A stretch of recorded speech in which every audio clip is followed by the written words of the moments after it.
Shalom, shalom, shalom, everybody. Shalom, everybody. It's shallow, man. We're in there for another reading.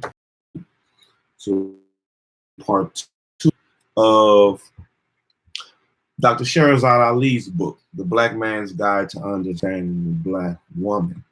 So, we finally got some decent internet service from the Gap in the Rain, and we're going to go ahead and try to get part 2 read. I'll pick up where we left off. Chapter 2, Identity.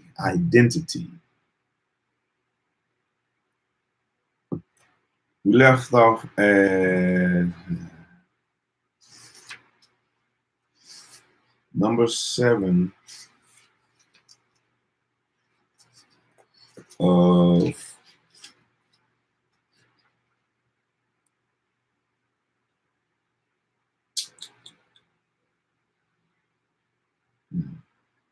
no thoughts or plans were given to the future, and they were woozy with the hallucinations created by the slight improvements generated by the civil rights movement, and believed that many of their grievances were settled, in the process of being settled, or would fade away in due time. Based on this kind of faulty pie in the sky, promised land misinterpretation, the black man selected one of the following paths. So it's 10 paths. Went to college or trade school and pursued education. Number 2, joined the civil rights industry. Number 3, signed up for the military, went to Vietnam or traveled. Number 4, accepted a position to work inside the system. Number 5, become an outspoken political leader of the times. Number 6, align himself with one of the popular ethnic organizations. Number 7, become an artist, poet, actor, or entertainer. And that's the one we own. Number 8, got high, dropped out completely, and turned to crime. Number 9, developed a lifestyle firmly rooted in the imaginary benefits of social integration. And number 10, built a life based on the rules, traditions, and values of European culture, and became an ordinary joke. The arts. Black men choosing the arts as painters, poets, actors, or entertainers enjoyed a brief but fertile period of special notoriety and success. Black art became avant-garde. Such anger had never been expressed in any medium. Following was the African clothing, boldly colored fabrics, head wraps, kufis, flags, buttons, clenched fist items, sandals, wood carvings, statues, and all kinds of cultural paraphernalia for the masses.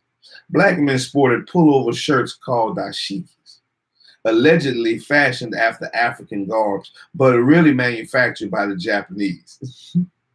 They took African names, some too difficult to pronounce, making the title short-lived.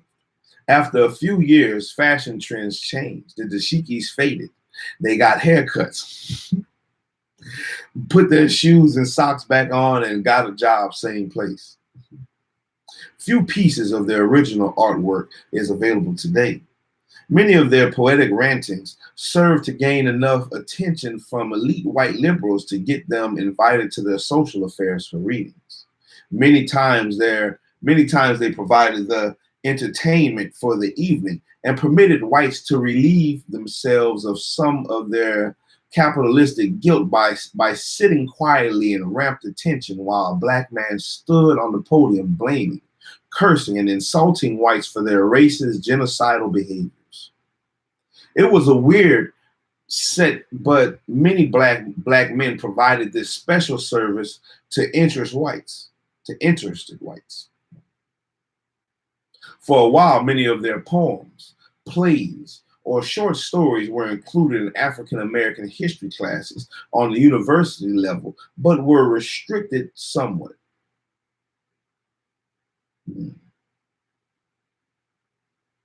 restructure, excuse me, my bad. For a while, many of their poems, plays, or short stories were included in African American history classes on the university level, but were restructured somewhat. Black men who selected the entertainment industry got an opportunity to act on television in a few minor roles and briefly starred in many new wave black themed movies, mostly about drugs, thugs, prostitutions, pimp, illegal activities, outlandish monsters, kung fu, or or sweet daddy roles. Black women were the first allowed to penetrate television, and it was the later that black men garnered roles which portrayed them as intelligent, contributing human beings in realistic, valuable positions. Many turned to comedy, singing and dancing.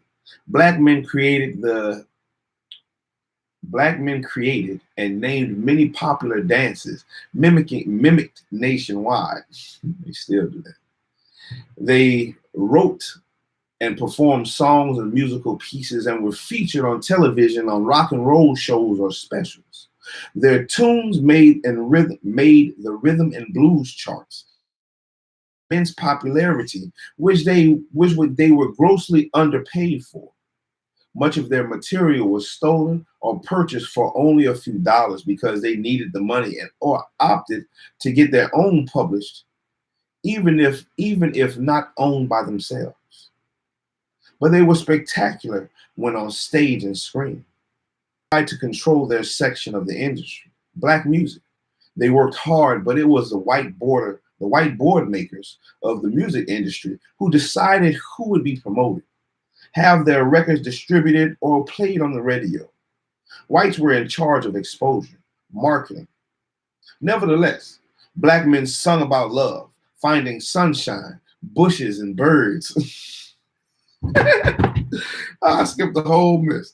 The whole mess. Black men sung about love, finding love, lost love, mighty love, wrong love, hot love, needed love, sunshine, bushes and birds, anything they could rhyme and set to music. They appealed to the love-lorn listeners and melodized. Melodized every aspect of heartbreak. They saw no need to sing about their African roots, but they enjoyed the success of being what blacks referred to as nigger rich, which is a temporary conditional period of having control of large sums of money and material possessions, mostly by those who are not used to having it. Nigger rich.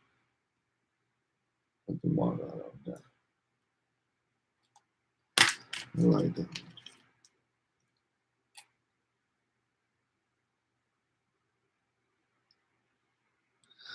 But they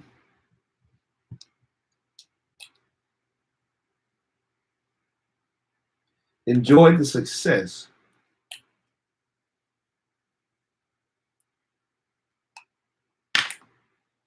of being what blacks refer to as nigger rich, which is a temporary conditional period of having control of large sums of money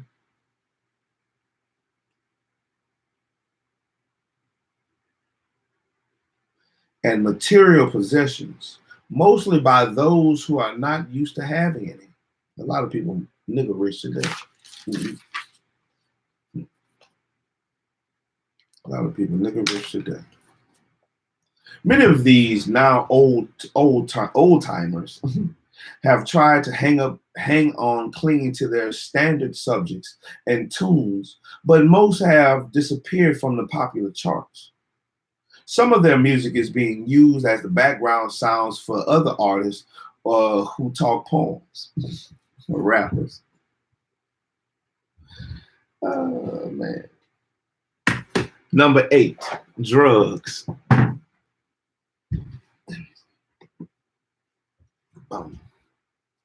Drugs, prison, and society dropouts. Naturally, not all black men picked sensible lifestyles grounded in legality. Some got strung out on drugs like heroin, which was most popular at the time. A few dabbled in LSD, a hallucinatory drug, used speed or smoked pot, marijuana. The more elites snorted cocaine in their private sets. Everybody experimented with drugs, but some got addicted and declined in productivity, becoming the street animals foraging for money to get their fix. Street animals, today as fiends.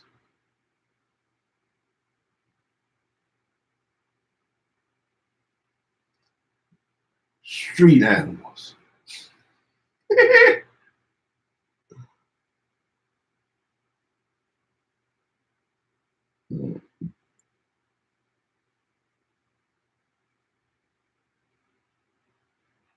Everybody experimented with drugs, but some got addicted and declined in productivity, becoming those street animals.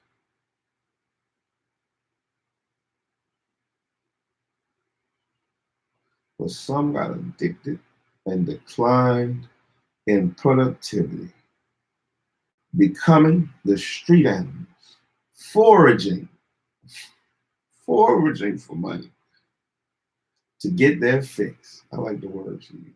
Foraging. Black men use heroin intravenously or snorted it, roughing out the terrible stomach pains to get to the high. The more industrious ones sold the drug itself, had big fine halls, elaborate wardrobes, hostels of fancy women, black and white, and lived surrounded by other black men who served as their flunkies. They had flashy jewelry and sponsored many immoral parties. These black men considered black men not involved in the slick life as square or green. They made little permanent progress despite all the money they had, as they were not the least bit concerned about preserving black culture, pride, or social advancement. They lived in a gritty underground world of their own. They dragged many wayward black women into their mire of filth. Yet these were the types of black men portrayed as heroes or role models for younger black males in the cities termed as trendy black exploitation films. The pimps and drug dealing black men were featured as mighty cool, sharp dressers who did whatever they wanted to do, regardless of how the white police, felt. Their behavior and fashions were imitated by adult black men of the time who tried to dress, walk, or talk like the drug dealing pimp on the screen. Still, others tried to get away with committing various crimes like robbery, shoplifting, thuggery, shooting or murdering people, 99% of whom were black. Many got caught and were awarded stiff prison sentences for their errors in crime. They received jail sentences far outweighing the nature of their crimes. That's all.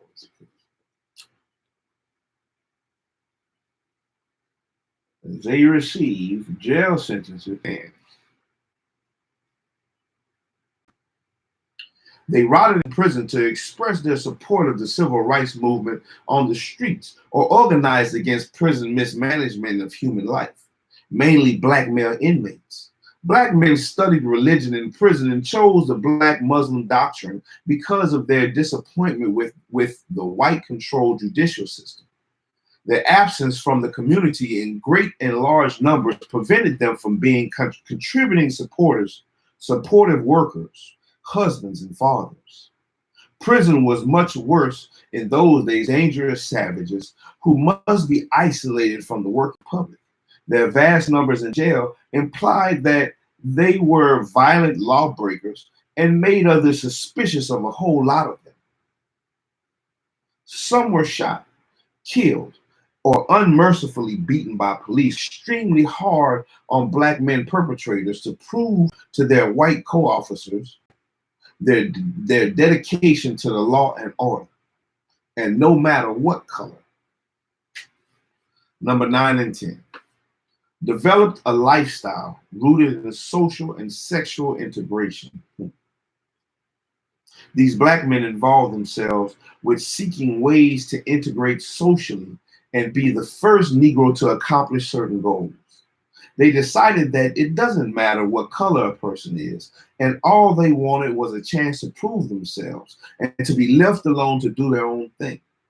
They became the regular, hardworking, uh, uh, apolitical Joe Blow or Joe or Jane or John Doe. They got a job, got married, reared a family, went to church, enjoyed an occasional night out, went on vacation, voted, and did the best they could to be unnoticed and fit in with society as best they could. Or so they thought. They their children not to be prejudiced. They might support the NAACP and believed in much of Martin Luther King's program. They celebrated all holidays and were not concerned with preserving black culture other than attending family reunions. They exerted no effort to identify themselves as anything other than colored or Negro.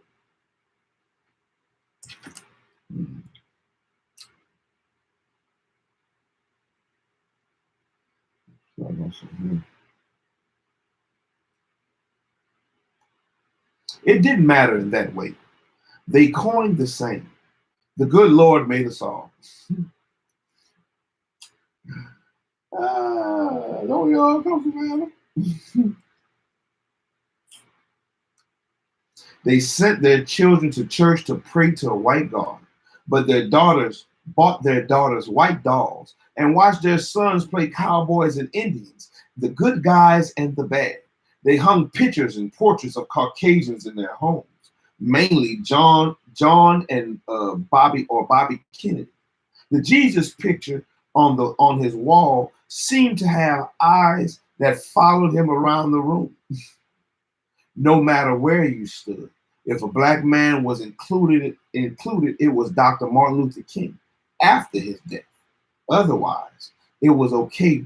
It was okay with him if white families appeared on his yearly calendar that hung visibly in his home 365 days, year after year. Shit. And his full color Bible contains several pages of holy white people in various settings in the Holy Land. Many felt at odds with the mothers of their children and were not on hand to help raise or train them. Sons were being taught in school or at home. They left child rearing mostly to the mothers, the schools, and the church. They felt no compulsion or obligation to reinforce old, outdated, unimportant Black history stories. They themselves had long since discarded all of this Black stuff. And they have not changed much. It was during this period that Black men planted the idea that they, Black men, wanted to be judged and accepted on their individual merits and not counted with or included with other Black men. They did not realize that psychologically that this mode of thinking would isolate and separate them even further from identifying them with each other or acknowledging their brotherhood rooted in coming from the same background and nationality.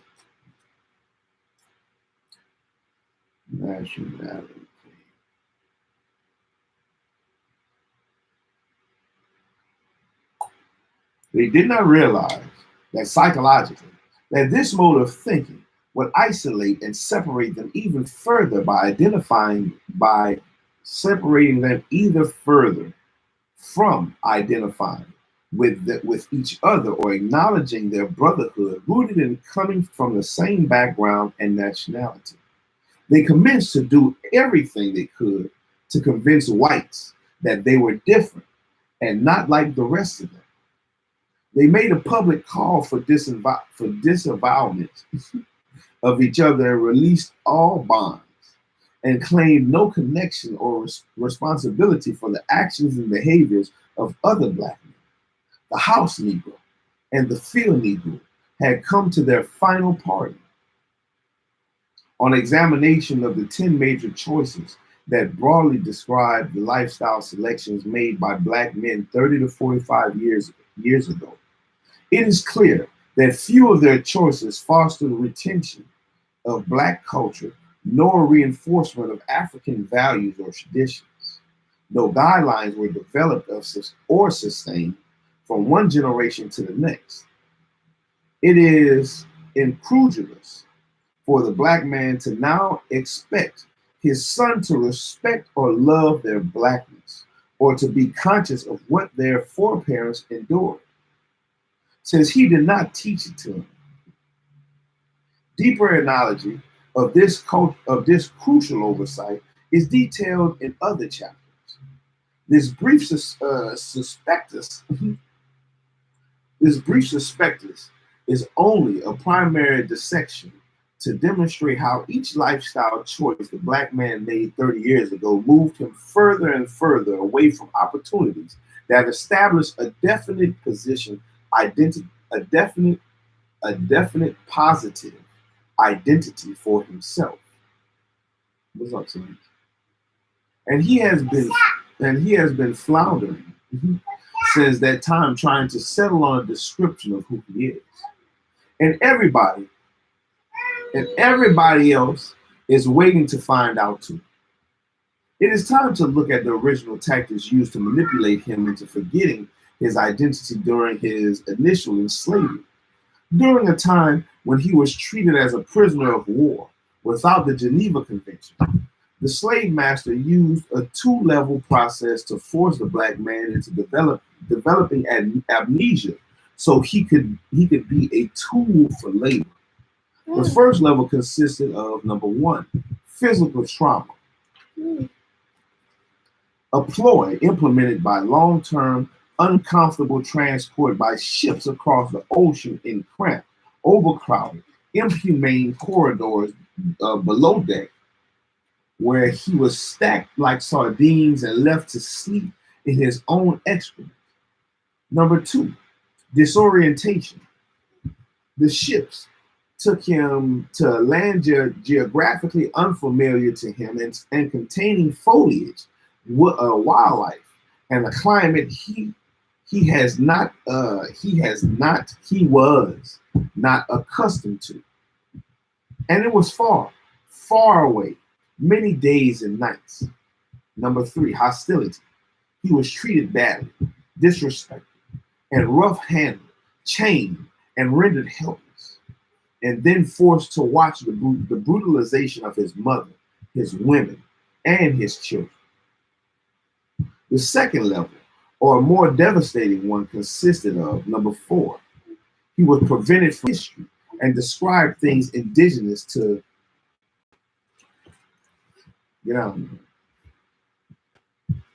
languages are sounds used to transmit and receive information, to reflect the intensity of ideas, express history, and describe things indigenous to the particular people. Prohibiting his language stopped black men from communicating with each other and broke ties. Leave it alone. Number five, his name was changed. The slave master insisted on renaming his charges according to his own whims, ignoring their given names. It was important to impress upon the black man that he was no longer the same person, so he was given a new identity in a new land with new status as a slave. Number six, the slave master abolished his religion. His God concept was taken from him to prevent him from receiving comfort or calling on his own Lord for help. His God was replaced with the white man's God, another white man who was more powerful and currently in charge of him. Religious authority was redistributed by changing it from black to white. This is not new information. Particularly, all black men know that their ancestors were stripped of their names and religion while in slavery. But the reclaiming of these two important identifying features has never been paramount enough for him to address the issue on a national agenda. The question becomes, how can he reestablish his own culture or define his own identity while still clutching to European labels forced on him during his enslavement? That is the question. Practically all black men, no ancestors were stripped of their names and religions while in slavery. Religion while in slavery.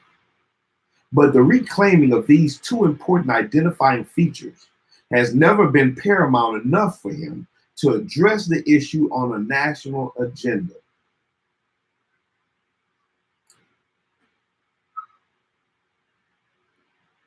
Has never been paramount enough. The question becomes, how can he reestablish his own culture or define his own identity while still clutching the European labels forced on him during his enslavement? It is irrational thinking that the black man to con- it is irrational thinking for the black man to continue to bellyache about his real identity without investigating what his real identity was before he was enslaved and returning to it. Bethink thyself.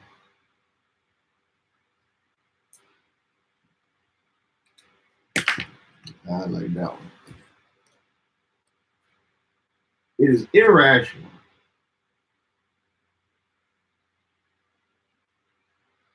It is irrational thinking for the black man to continue to bellyache about his real identity without investigating what his real identity was before he was enslaved and returning to it. And who returning to it? Who were you? What did you do? Why aren't you doing it now? Can it be done now? Can it be done now? It can. They still do. Number one and number two. Number three, making jokes and playing the fool. Still do that too. Still do that too. These are three components that are now looked upon as skills that black men specialize in to a fault. They are activities for which he is best known and most sought after for today. He is acclaimed, an expert in is available for in front of whatever audience is available.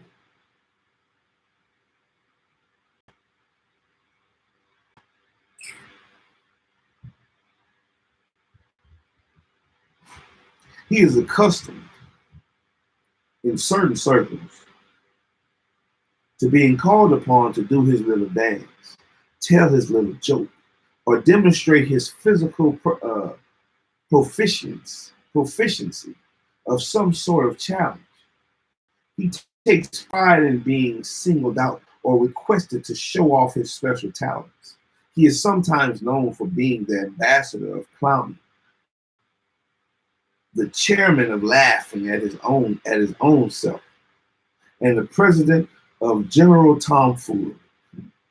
He delights in some people referring to him by saying, "That nigga is crazy," or "You're so funny," or "You're crazy." Sadly, when he responds, he thinks that it is all in fun. But the biggest joke is on him because it keeps other adults from taking him seriously. It is futile to convince him of this. Man,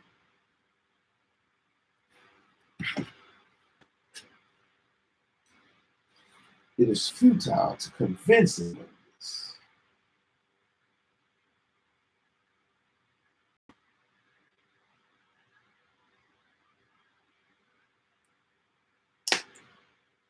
These actions proliferate a behavior he perfected during slavery to stay on his master's good side. Unfortunately, this behavior is also part of his identity today. Currently, the black man refuses to give up the names the slave masters saddled their family with. Saddled, saddled their family. So his identity remains clouded by names connected to other nationalities from all over Europe. He insists that his name is now his own,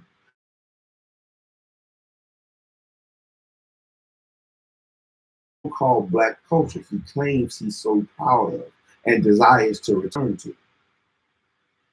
Another unique aspect of his name problem is that black men, especially those claiming to be versed and trained in psychology, have not investigated or reported on the significance of the black man carrying a white man's name or how it affects his mental status.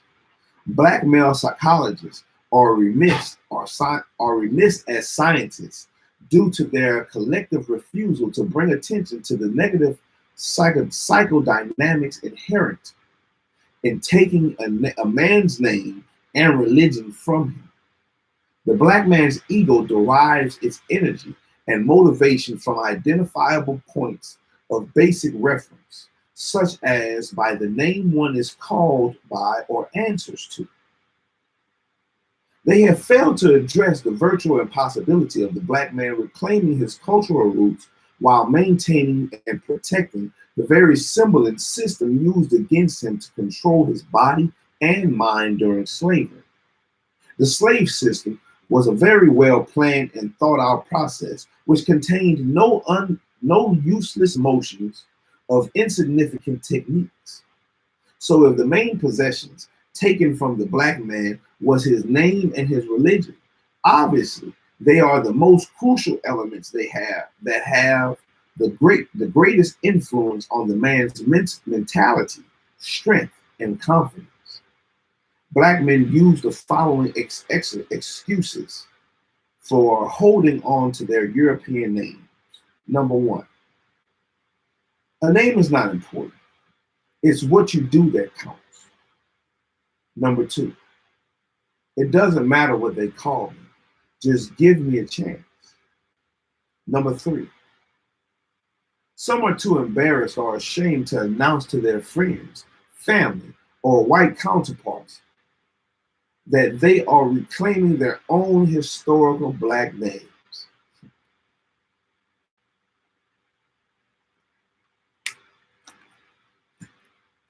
I've heard some of these.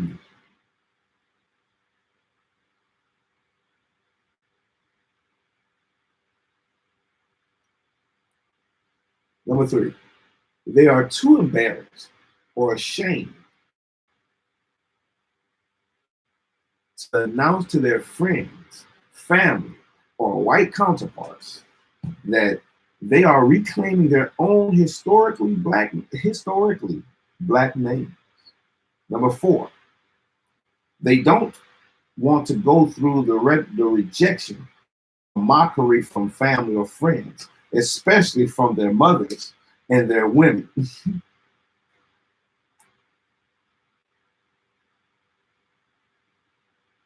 who may refuse to refer to them by their new name and make mockery of them. Number five, they think changing their names will be disrespectful to their parents who gave them the name at birth. Possibly, they are even named after a now deceased popular relative. Number six, the idea of informing their church, club, co-workers, or children and mailman of their new name is an overwhelming thought to them. They are apprehensive about the resistance they expect to encounter from all of these groups. Office of their new name or why they changed it. They are emotionally connected to their name, having been taught that it is their Christian name. Number nine, They don't know how to change their name and think it will ruin their credit or cause them problems with the IRS. Number 10, they don't know any African or Arabic names or Hebraic.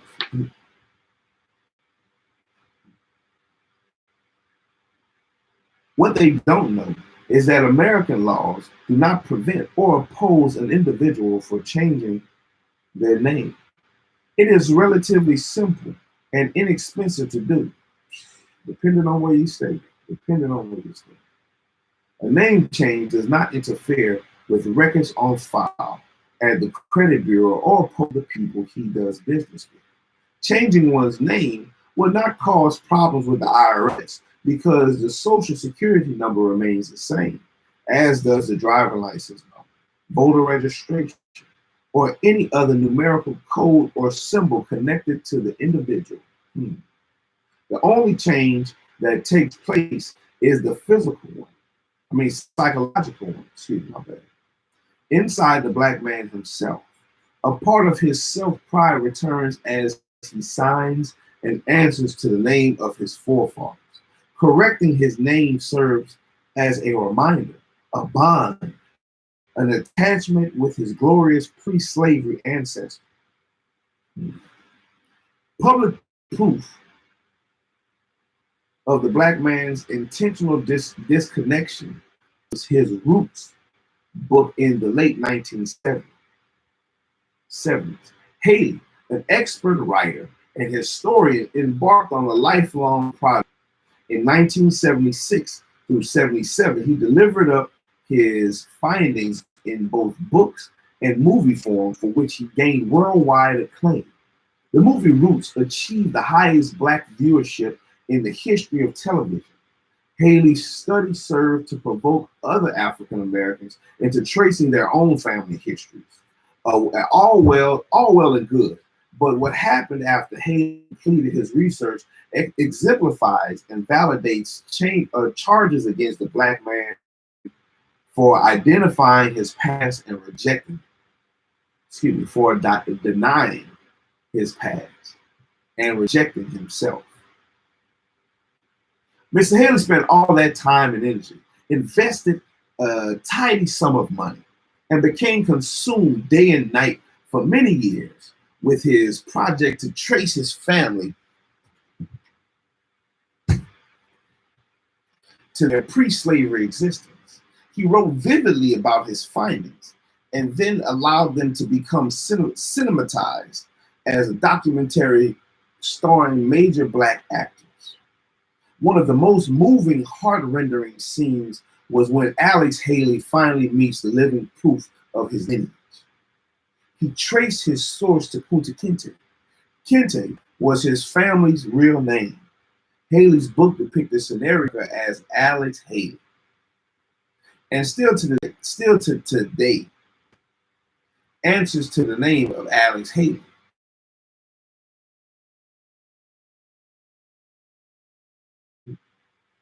How could that be?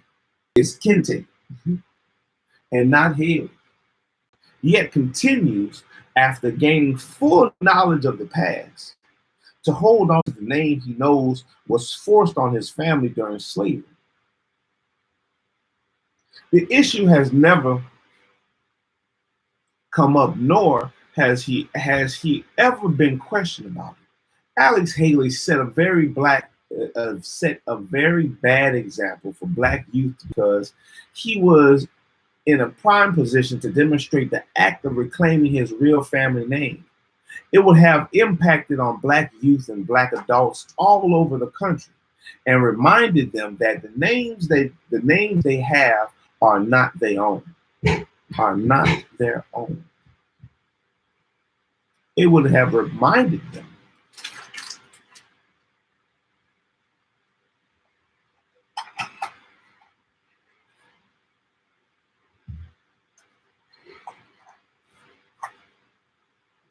How you feeling? Sure. Y'all feeling good.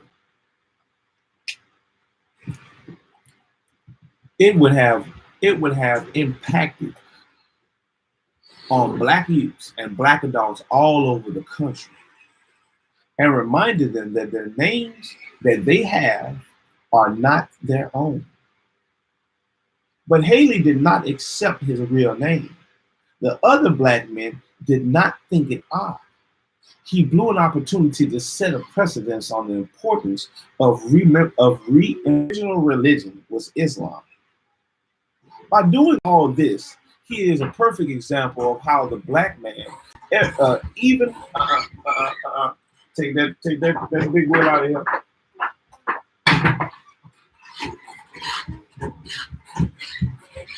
By doing all this, he is a perfect example of how the black man, even on discovery of absolute proof of his real identity, refused. However, his findings have not made one iota of difference in what blacks believe in or what they every year that they attend school. But it is not. And Roots has all been but forgotten. And the beat goes on, my bad. And the beat goes on. Toby survived. The black man has incessantly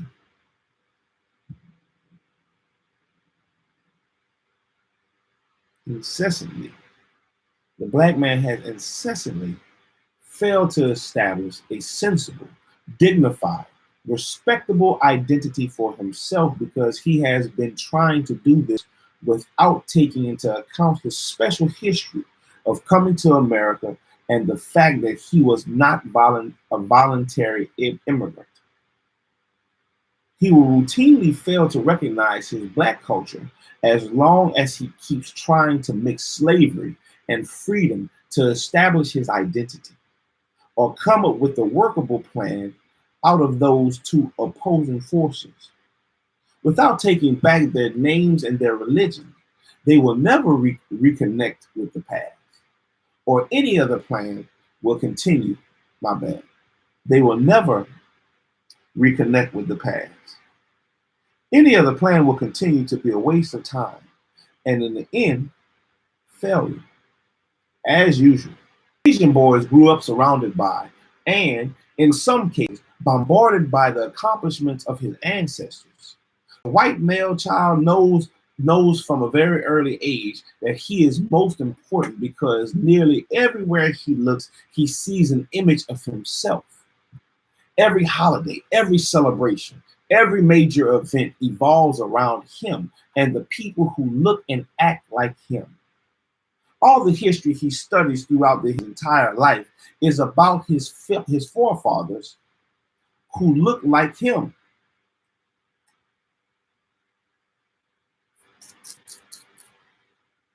All the history he studies throughout his entire life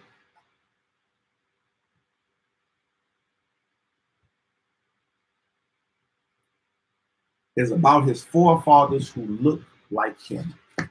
White parents would not ever consider raising their children completely surrounded exclusively by religion has allowed his children to be reared on a steady diet of pictures, symbols, and information about other nationalities.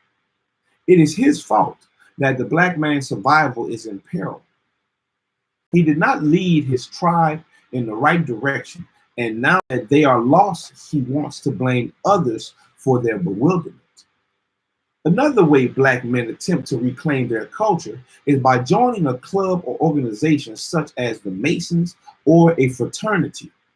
These are the most popular units which black men think provides them with a special identity linked to their black past.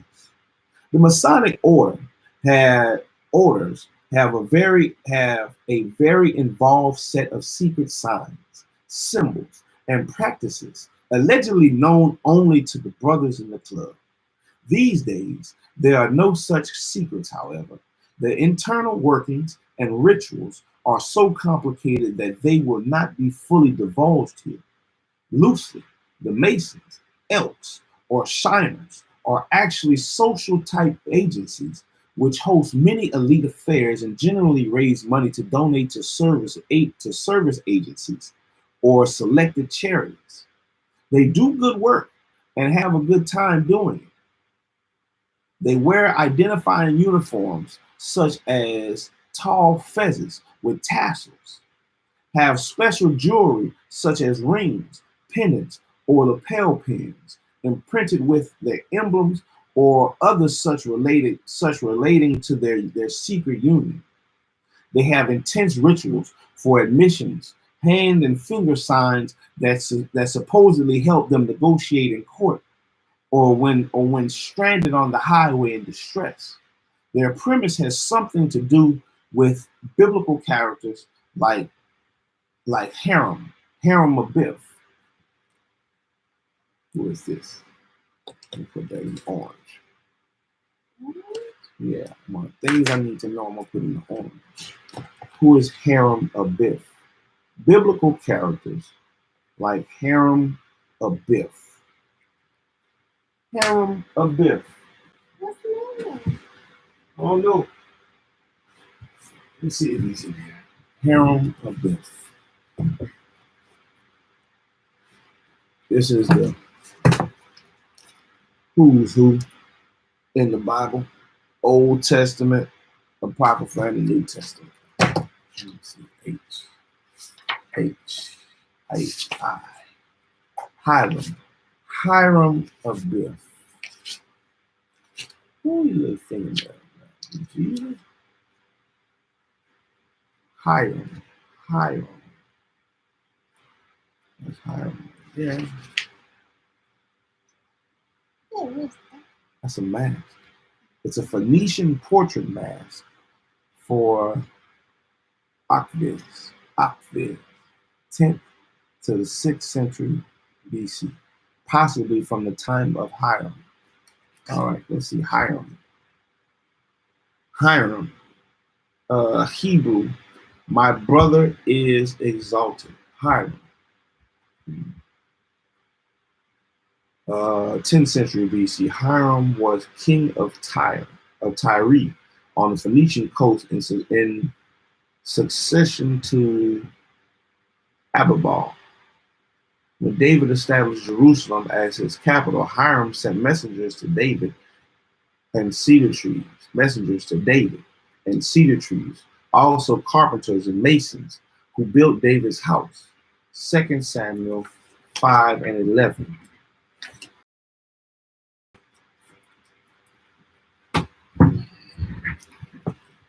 Seconds.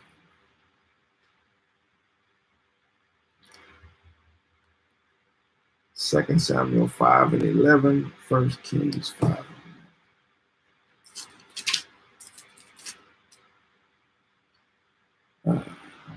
First Kings 5 and 1. And Hiram, king of Tyre, sent his servants unto Solomon, for he had heard that they had anointed him king in the room of his father. For Hiram was ever a lover of David.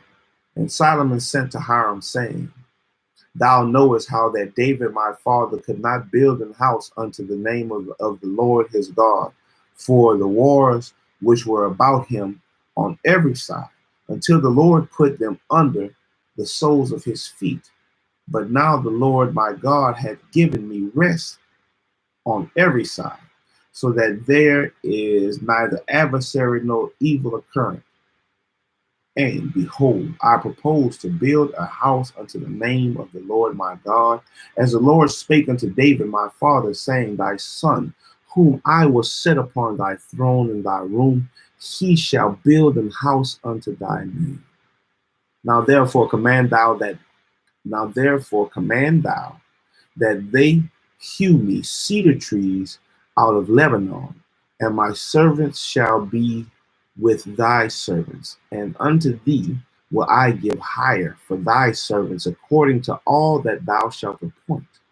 For thou knowest that there is not among us any that can skill to hew timber like unto the Sidonians.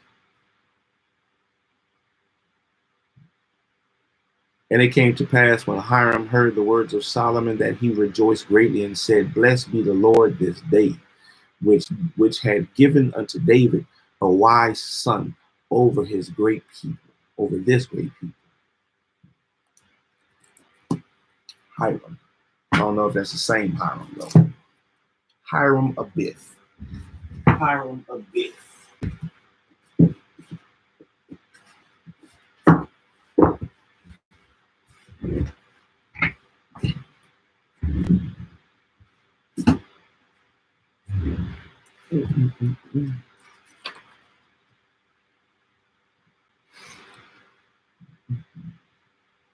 Their premise has something to do with it with biblical characters like Hiram Abiff trying to get somebody up out of a grave whose body is already decomposed. They have cornerstones, temples, and pyramids along with hot desert sands and swords, half moons and rulers. They reportedly earned certain degrees of knowledge by submitting themselves to a few internally devised ceremonies wherein they receive bits and pieces of information at each step. They pay hefty dues, are respected for their unity, and meet periodically in groups consisting of black males only. This is a good aspect. This is a good aspect of their membership because it places black men routinely alone together to talk amongst themselves. The second most popular organization black men take pride in are fraternities, which they usually join up in college and retain their members throughout the rest of their adult lives. Fraternity means brotherhood, they say. The black men who belong to a fraternity are considered prime stock. They identify themselves by using Greek language and symbols for their names of their groups. This is supposedly remotely similar to hieroglyphics, remotely similar to hieroglyphics of Egypt and the Nile River in Africa. Fraternities represent another attempt by black men to formulate him an identity achieved by going through certain rites and rituals designed to gain him acceptance into the brotherhood of men. They call their groups, for example, Alpha Phi Alpha, Kappa Alpha Psi, Psi Beta Sigma, or Omega Psi Phi. Their female counterparts have similarly so sounding Greek words to identify their participation in a sorority. Fraternities have very lofty and honorable goals for their slogans. They set high standards for membership and vow to work to serve their communities and to better humanity on all fronts. They have their associated symbols, which are marketed on caps, hats, t-shirts, sweaters, patches, rings, ties, etc. The items with their logos are nearly infinite.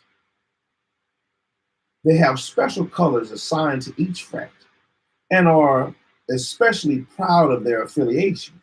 They go through a process called pledging, during which they may be required to dress alike, overcome some daring predicament, become servants to their senior members, or prove their endurance by standing in a certain spot or completing a difficult feat. Frat brothers have become a bit more brazen in modern times, and they have lost some of their class and clout, but they are still considered respectable and special. They put on a good show during their stomping routines, which is a kind of dance and military drill blended together and may feature costumes or wooden canes.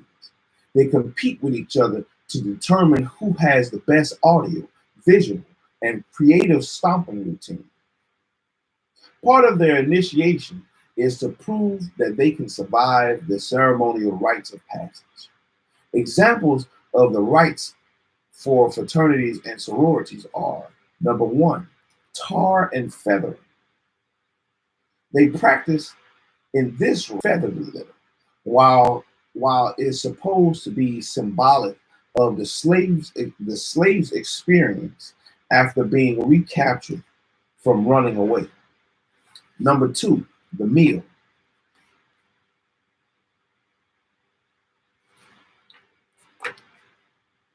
They must eat some type of slop or a dish simulated to represent foods the slaves were forced to eat to survive. Number three, walk through fire or walking through fire. This is supposed to be reminiscent of his walking over a hot desert to civilization someplace in Africa. Actual fire is used to the enlistees. Actual fire is used, and the enlistees must prove their sincerity by walking through the fire, sometimes barefoot. Number four, being lost. Sometimes new recruits are left in a strange place or unfamiliar part of town and must find their way back home with no map or directional tools. Number five, passing food from mouth to mouth. I've heard about this. This symbology is related to the slaves' need to share some of the same food, often off of the same plate. It may be typified by two black men eating of the same bone to emanate the act of sharing. Everything with a brother. Each initiation is designed to promote each member towards self-reliance. Many African Egyptian references are used in these pledging ceremonies, such as the Sphinx, the Crescent, or the pyramids, with charter goals like service, high moral character, sharing, building, scholarship, and respect. They are an honorable clique to belong to. Their kinship is recognized nationwide, and they try to keep in contact at their annual conferences and periodical local meetings. Fraternities have produced many confident lawyers, doctors, businessmen, politicians, and leaders. They have a clearly defined identity earned by accomplishing goals that serve as rites of passage for transformation into responsible adults. It is unfortunate that such noble intentions are tainted by them trying to emulate the sufferings of their slavery bond ancestors instead of their free and powerful forefathers who never arrived on American shores. What they have done is adopted a confusing blend of European, African, and African American historical events and use their conclusions to create rites based on all three stories. Perhaps one day they will explain their reasoning for this. Their rituals contain certain leaps in logic that undermine any real significance they might gain from slavery or pre-slavery existence of black men of old. Black men fraternity, Black men fraternity brothers retain the slave master's name and are known to be good Americans. Whew. That was part two of chapter two, identity. Man. Dr. Shahrazad Ali's The Black Woman's Guide to Understanding the Black Man. Man. Chapter two got a lot of stuff in it, man. Chapter two got a lot of stuff in it.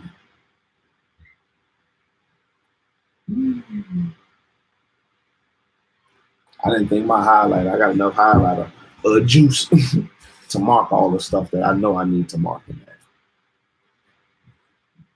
there. Man. But that was chapter two. We're finished with chapter two of The Black Woman's Guide to Understanding the Black Man. It's a lot to chew on in that chapter. By Dr. Shahrazad Ali. So far, so good. A lot to chew on. A lot that you could see, physically see. You should have physically seen in your lifetime, whether it be yourself or family members, friends, co-workers, you know, Definitely with the fraternities, the Masons, other stuff, pimps, drug dealer trying to emulate. You could definitely see it. You can definitely see the mixed mash of all the stuff. But definitely a lot to think on. You could definitely see a bunch of scriptures in there. Bethink yourself. Bethink yourself. As you start to know your identity, bethinking yourself. And then what did they do? What did they do? But we'll come back with chapter 3, appearance. Appearance. Chapter 3, appearance. We'll read that another time on the next live. The next live with Shiloh. Reading with Shiloh. On the next live, we'll read chapter 3, appearance. The Black Woman's Guide to Understanding the Black. Shahrazad Ali. Till next time. Shalom.